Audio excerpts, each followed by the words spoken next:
welcome to SpaceCenter. I'm Kirk McCoy, and with me as always is two-time Emmy nominee, Monty Scott. And Monty, let's get right into it. We just wrapped up episode 8 of Space Show, and wow, what an episode. I couldn't agree more, Kirk. This is the episode we've been waiting for after what's been a bit of a slow start to the season. We've got a lot to unpack here. Storylines are converging, we're finally getting important details regarding the Krelgan plot, and we were wondering how the captain was going to manage to rescue all those hostages down on the planet. We finally got an answer tonight, and it did not disappoint. The captain's decision to drop the ship into the atmosphere and physically push through the orbital shields was brilliant, unexpected, and exciting. I haven't seen anything like that since the Husker Hail Mary of Season 3 of Battlestar Galactica. I had chills, Monty. Yeah, chills. Me too. Chills. Me too. I get chills. It's a storyline we've been waiting to see how they pay it off, and they delivered. But it makes you wonder. We have 2 episodes left in the season. Can they cap it off in a satisfying way? Let's hear what showrunner Gene Redenbacher has to say in the post-episode press conference. It was really a last-minute game-time writer's room decision. We called an audible and decided to bring the ship down onto the planet, and I think we're pretty happy with how that turned out. Yes. Yeah, hi. You've gotten a lot of criticism for having a slow start to the season, and now you've really ramped it up. Are you concerned you're not going to be able to finish strong, even with this late momentum?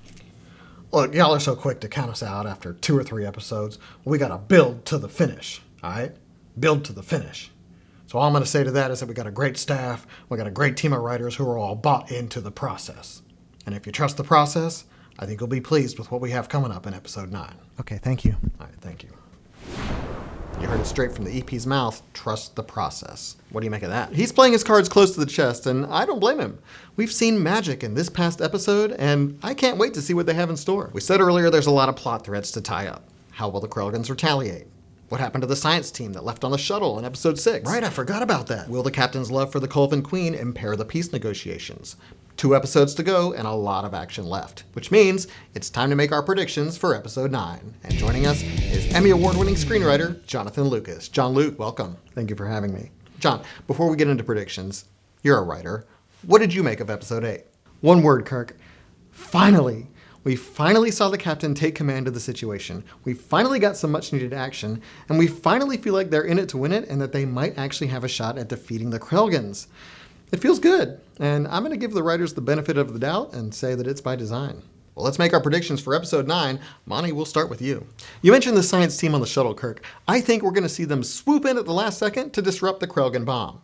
Yes, that's something we could pay off in the finale, but with all these storylines floating around, we're going to have to start wrapping some of them up in episode 9. So my pick is the science team coming out of nowhere to save the day. Bold prediction. John Luke, what are your thoughts? I think we're going to see another character episode before we get the fireworks of the finale, and I think it's going to focus on the chief engineer. We've seen his growth from unsure and unsteady at the beginning of the season to really finding his footing and becoming not only a confident chief, but opening up his social life as well, reconnecting with Lieutenant Marley, going from enemies to friends with the helmsman, and he loves that Hulvarian pup dog that he rescued from the conduit in episode 4.